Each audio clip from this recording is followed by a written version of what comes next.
안녕하세요. 적패들을 때려잡는 찰진 손맛 타격감입니다. 오늘 첫 선수인데요.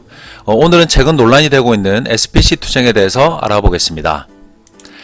SPC 화물 노동자들이 9월 초에 파업에 들어가자 보수 언론은 기다렸다는 듯이 공격을 해대고 있습니다. 화물 노동자들이 불법적으로 물류를 방해해서 자영업자들에게 피해를 주고 있다는 기사가 쏟아졌고요. 심지어 어떤 국회의원은 민주노총보다 빵을 원한다는 자극적인 문구로 민주노총이 빵을 볼모로 억지를 부리고 있다는 언론 공세를 하기도 했습니다. 모두 다 악의적인 기사들입니다. 민주노총이나 화물연대의 이미지에 타격을 주고 노동자들의 집회나 투쟁 그 자체가 마치 사회적 혼란을 야기하는 주범으로 몰아가려는 보수 언론과 보수 정치인의 더러운 의도가 담긴 합작품들입니다. 그래서 과연 SPC 그룹은 어떤 그룹인지부터 알아봤습니다. SPC는 1945년 창업주 허창성이 황해도에 차린 빵가게 상미당이 기원이라고 합니다. 59년에 삼립제과공사로 회사를 만들었고 71년 유명한 호빵을 출시하면서 대박을 치게 됩니다.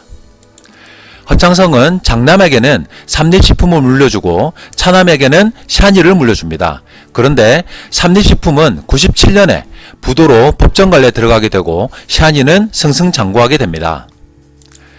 94년 다시 한번 그룹명을 테인샤니 그룹으로 바꾸고 부도 중이던 삼립식품까지 인수하면서 2004년에 지금의 SPC 그룹으로 사명을 변경하게 됩니다.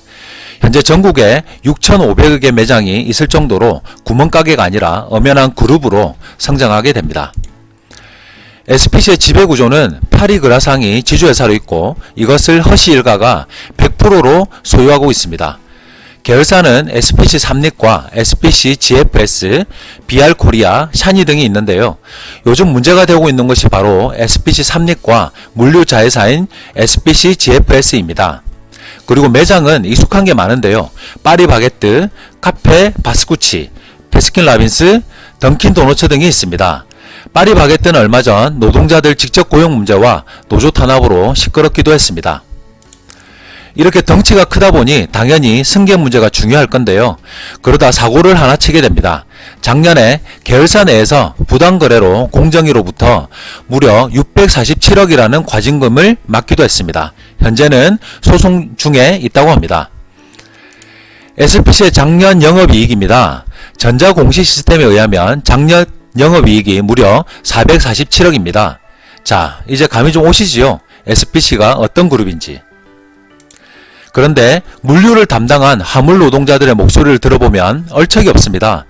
10년째 운임이 같고 새벽 1시에 출근해서 12시간 노동을 하고 3, 4시간 차에서 대기하는 건 기본이라고 합니다.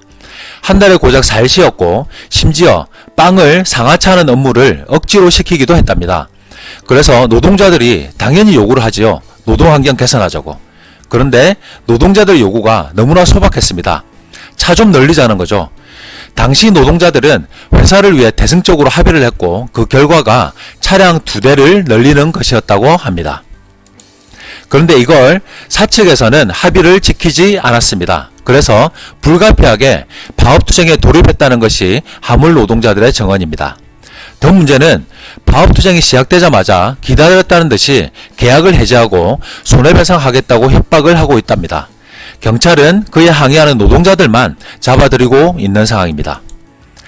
영업이익 447억의 SPC 사측과 2대 정차 이행과 노조 인정을 요구하는 화물노동자. 타격감은 화물노동자를 적극 지지하고 응원합니다. 반드시 승리해 주십시오. 이상 적폐를 때려잡는 찰진 손맛 타격감이었습니다.